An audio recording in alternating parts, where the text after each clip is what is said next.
Hello dear students, in this video we are going to discuss about the domain and range. Okay तो सबसे पहले ये आप functional relationship देखिए कि y is equal to F X. Okay, क्योंकि x F X क्या है, यहाँ पे x की वैल्यू में चेंज होने के कारण कहाँ पे चेंज आ रहा है, y पे चेंज आ रहा है। ठीक है, तो ये फंक्शनल रिलेशनशिप होता है। Single input only single output. Okay, single input and single output. Input का एक सिंगल वैल्यू आएगा तो उसका आउटपुट का भी सिंगल वैल्यू ही आएगा।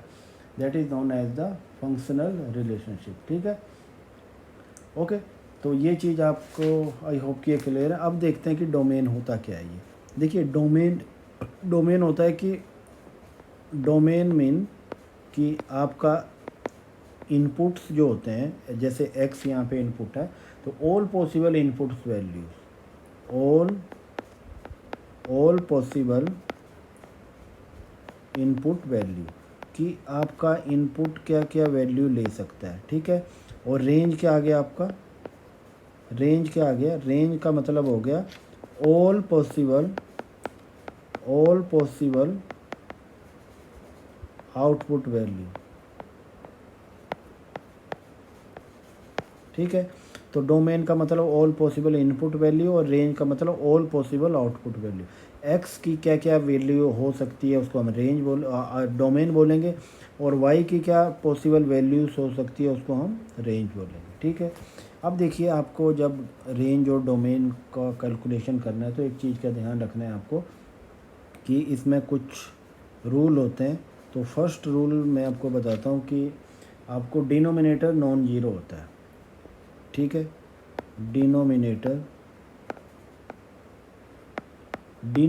अगर नॉन जीरो नहीं होगा तो ये फंक्शन जो है हमारा अनडिफाइन हो जाएगा। ठीक है, जीरो किसी भी चीज़ को आप जैसे पी क्यू है यहाँ पे है, यहाँ पे पी आप जीरो कर देते हो तो ये एक अनडिफाइन इसका फॉर्म बन जाता है।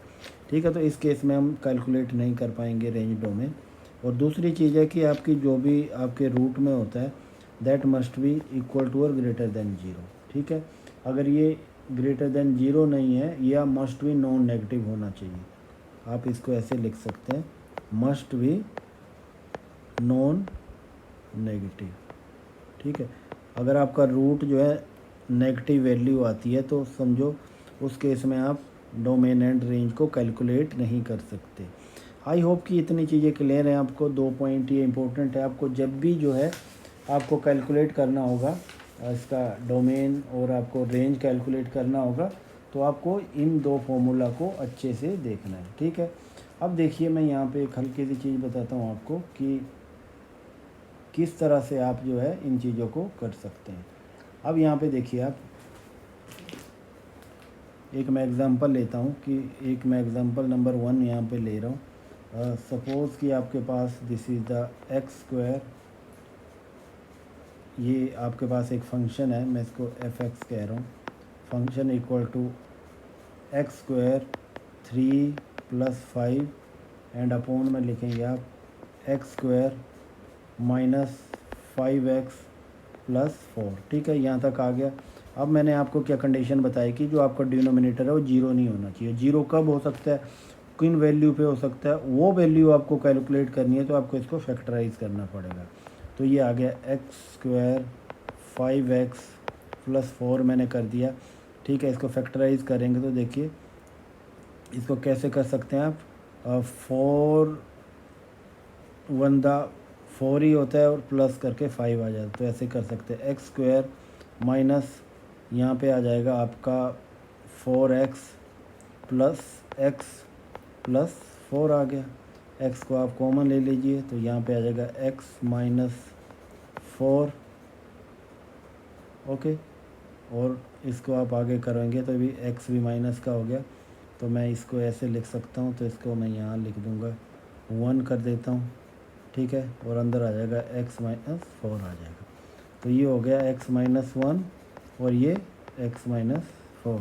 तो x का वैल्यू एक 1 आ गया और एक 4 आ गया। मतलब इट मीन्स कि हमारा जब x का वैल्यू 1 होगा या 4 होगा तब ये हमारी वैल्यू जो डिनोमिनेटर जो है वो जीरो हो जाएगा, और जीरो नहीं होना चाहिए, जीरो नहीं होना चाहिए। इट मीन्स कि हमारे 1 और 4 वैल्यू को एक्सक्लूड करके ऑल रियल वैल्यू जो रियल नंबर है वो हमारे डोमेन का पार्ट होना चाहिए, ठीक है।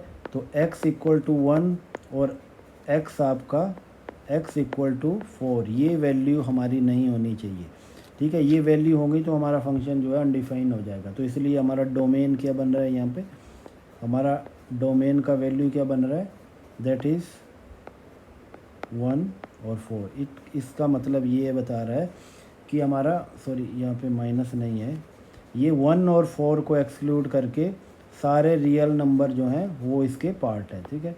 इसको ऐसे मैं फिर से लिख रहा हूँ। तो डोमेन क्या बन रहा है, डोमेन हमारा किसके इक्वल है, आपका ये r माइनस, ठीक है, 1 और 4 को एक्सक्लूड करके।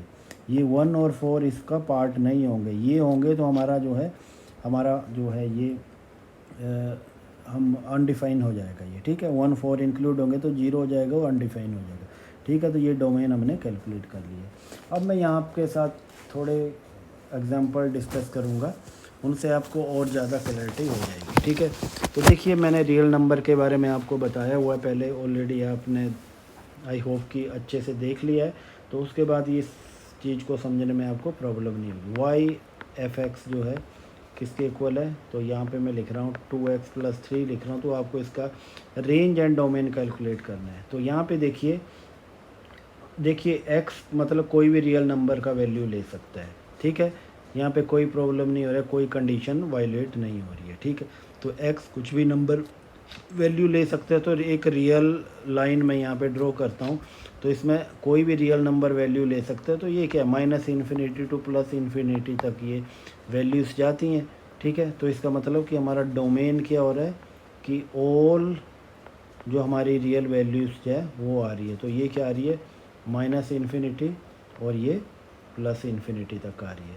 और उसी तरह रेंज देखिए आपकी, इफ़ आप सब्सटीट्यूट करते हैं x में -∞, तो ये सारा -∞ आ जाएगा। फिर x में पॉजिटिव इन्फिनिटी करते हैं तो ये पॉजिटिव इन्फिनिटी आ जाएगा, ठीक है। तो देखिए ये दोनों डोमेन और रेंज हमारे यहाँ पे सेम ही बन रहे हैं कौन से, ये एक लीनियर फंक्शन है। अब एक और फंक्शन देखता हूँ मैं जो एक क्वाड्रेटिक फॉर्म में यहाँ पे y, मैं इसको f(x) लिख रहा हूँ, that is equal to, okay, ये x² माइनस यहाँ पे 4 आ रहा है। तो देखिए यहाँ पे क्या ले सकता है, तो यहाँ पे कोई भी कंडीशन वायलेट नहीं होगी। तो इसलिए देखिए आपका x जो है कोई भी रियल वैल्यू ले सकता है, रियल नंबर वाली वैल्यू ले सकता है, ठीक है। तो डोमेन क्या आ रहा है, ये -∞ टू +∞ आ रहा है। अब देखिए रेंज के बारे में थोड़ा सा आप कंफ्यूज हो सकते हैं। तो देखिए रेंज क्या आएगा, रेंज आएगा ये, आपको अगर रेंज लिखना है तो देखिए ये x² है, तो अगर आप नेगेटिव वैल्यू भी डालेंगे तो भी पॉजिटिव बन जाएगी, ओके। तो इसका मतलब ये है कि जितनी भी नेगेटिव वैल्यू सब्सटीट्यूट करेंगे, तो -1 भी करेंगे तो भी पॉजिटिव हो जाएगी, ठीक है। तो यहाँ पे क्या आ सकता है कि अगर आप 0 सब्सटीट्यूट करेंगे तो -4 आएगा। तो सबसे स्मॉलेस्ट वैल्यू क्या आ रही है यहाँ पे, स्मॉलेस्ट वैल्यू क्या आ रही है यहाँ पे, वो आपको देखनी है, वो है -4 जब आप 0 सब्सटीट्यूट करेंगे, ठीक है। उसके बाद आप कितना भी पॉजिटिव वैल्यू सब्सटीट्यूट करते जाइए 1 2 3 इन्फिनिटी तक, तो इसका जो फिर लास्ट रेंज जो आएगा वो इन्फिनिटी आएगा, ठीक है। तो यहाँ पे देखिए मैंने रेक्टेंगुलर, आपको इस तरह से ध्यान देना है कि जिस तरह ये रेक्टेंगुलर ब्रैकेट लाते हैं, तो ये 4 और लिखता हूँ मैं यहाँ पे, ठीक है। और यहाँ पे मैं इन्फिनिटी लिख रहा हूँ, ये इस तरह का ब्रैकेट है, इसका मतलब 4 इंक्लूड है, इस ब्रैकेट का मतलब है रेक्टेंगुलर की 4 इंक्लूड है, पर इन्फिनिटी वाला लास्ट पॉइंट इंक्लूड नहीं है। इन्फिनिटी तक हम जा रहे हैं पर लास्ट पॉइंट को इंक्लूड नहीं कर रहे हैं, ठीक है। तो ये हमारी यहाँ पे रेंज बन रही है इस फंक्शन की, ओके। आई होप कि ये सारी चीज़ें क्लियर हैं आपको। आगे चलते हैं कि एक और फंक्शन देखते हैं कि y इक्वल टू ये मैं f(x) लिख रहा हूँ, ये किसके इक्वल है, ये लिख रहा हूँ ना 1 - 1। देखिए मैंने बताया था आपको कि कोई भी चीज़ रूट में है तो वो 0 या उससे ग्रेटर होनी चाहिए। तो इसलिए x - 1 जो है ये किससे 0 के इक्वल या उससे ग्रेटर होना चाहिए। ये तभी होगा जब x का value equal to greater than 1 होगी, ठीक है। अब देखिए आपको क्या देखना है कि मैंने आपको बता दिया कि x का वैल्यू 1 होगी या उससे ग्रेटर होगा। तो इसका मतलब इसका जो डोमेन का जो लोएस्ट पॉइंट आ गया, ठीक है, वो क्या आ रहा है यहाँ पे वो क्या आ रहा है यहाँ पे आपको देखना है, इसके डोमेन का वो आ रहा है 1, ठीक है। तो 1 को हम इंक्लूड कर लेंगे इसमें, तो इसलिए इसका जो ब्रैकेट बनेगा वो इस तरह से बनेगा। तो मैं यहाँ पे 1 यहाँ पे लिख रहा हूँ, ठीक है। और आगे ये इन्फिनिटी तक, पॉजिटिव इन्फिनिटी तक कहीं से भी जा सकता है। तो इसका ये डोमेन आ गया। अब देखिए रेंज क्या है। जब आप जो है इसमें 1 वैल्यू सब्सटीट्यूट करेंगे, जो लोवेस्ट वैल्यू है इसका, उसको करेंगे तो 1 करेंगे तो 0 हो जाएगा। इसका मतलब ये 0 से स्टार्टिंग हो रही है, और आगे तक आप कितना भी सब्सटीट्यूट करते जाइए वो भी इन्फिनिटी तक जाएगा। तो देखिए इन दोनों का यहाँ पे मैंने कैलकुलेट कर लिया कि इनका किस तरह से डोमेन और रेंज का मैंने कैलकुलेशन किया है, ठीक है। तो अब आगे देखिए एक और फंक्शन बताता हूँ मैं आपको कि जैसे हमारे पास y function equal to F X equal to, ठीक है, दैट इज़ 1/x-2। अब यहाँ पे देखिए मैंने पहले बताया था कि ये नीचे जो है डिनोमिनेटर में जो वैल्यू होती है वो 0 नहीं होनी चाहिए। अगर 2 आएगी तो 0 हो जाएगी। इट मीन्स कि x can not be equal to 2, ठीक है। अब ये देखिए 2 नहीं हो पाएगा, नेगेटिव भी हो सकती है, पॉजिटिव भी हो जाए, कोई बात नहीं, पर 0 नहीं होनी चाहिए। अब 0 से एक्सक्लूड करना है तो 2 इसमें से पार्ट नहीं होना चाहिए इसका। तो इसका मतलब हमारा डोमेन क्या बन रहा है, अगर 2 आएगा तो नहीं बन रहा है, माइनस में भी जा सकते हैं। तो हमारा डोमेन क्या बन रहा है, इसको हम माइनस में भी लिख सकते हैं। तो देखिए तो ये क्या आ जाएगा, माइनस इन्फिनिटी, ओके, टू, मतलब 2 लास्ट पॉइंट जो है इंक्लूड नहीं है, वो हो जाएगा तो 0 हो जाएगा। और यूनियन, ठीक है, उसके बाद 2 करूँगा और ये प्लस इन्फिनिटी तक जाएगा, ठीक है। तो दोनों ही पार्ट में 2 इंक्लूड नहीं है इनमें, ठीक है। तो इसलिए हमारा डोमेन इस तरह से बना है। अब रेंज देखते हैं, ठीक है, रेंज क्या बन रहा है यहाँ पे। अब हमारा रेंज भी वैसे ही बनेगा। तो ये माइनस इन्फिनिटी तक जाएगा जब x इन्फिनिटी तक जा रहा है, और जब हम 2 को इंक्लूड कर रहे हैं तो ये 0 आ जाएगा, पर 0 इंक्लूड नहीं होगा इसमें, ठीक है, क्योंकि एंड पॉइंट है। जब 2 का वैल्यू सब्स्टिट्यूट करेंगे तो 0 आ जाएगा, तो हमें नहीं करनी है, उससे एक पॉइंट पहले ही रहना है, यूनियन, ओके, उससे 0, और ये पॉजिटिव इन्फिनिटी आ गया, ठीक है, बिल्कुल सिंपल है ये। अब आगे एक और न्यूमेरिकल देखते हैं हम, बिल्कुल सिंपल। तो ये जो है ये एब्सोल्यूट वैल्यू वाला है जी, जैसे y equal to F X equal to, और ये मॉडुलर x-3 है। अब आपको क्या करना है कि जो एब्सोल्यूट वैल्यू होती है उनको हम पॉजिटिव ही लिखते हैं, ओके, पॉजिटिव में ही लिखते हैं। तो x यहाँ पे कुछ भी वैल्यू ले सकता है यहाँ पे, ठीक है, कोई भी रियल वैल्यू ले सकता है, ठीक है। तो इसका मतलब कि ये minus infinity to positive infinity तक जाएगा, ठीक है। पर यहाँ पे आपको एक चीज़ देखनी है कि अगर यहाँ पे आप माइनस भी आती है एब्सोल्यूट वैल्यू वाले इसमें फंक्शन में, तो भी हम पॉजिटिव लिखते हैं। तो इसका रेंज क्या आएगा, तो नेगेटिव में तो कोई वैल्यू हो ही नहीं सकती इसमें, ठीक है, नेगेटिव भी होगी तो हम उसको पॉजिटिव में लिखते हैं। तो इट मीन्स कि ज़्यादा से ज़्यादा क्या एंड में 0 तक जा सकता है ये, ठीक है। तो 0 कहाँ जाएगा, जहाँ पे अगर ये 3 का वैल्यू 3 आ जाता है तो ये 0 चला जाएगा। इट मीन्स कि इसका लोएस्ट वैल्यू जो आएगा 0 आएगा, और 0 से वो आगे ही जाएगा वैल्यू, ठीक है।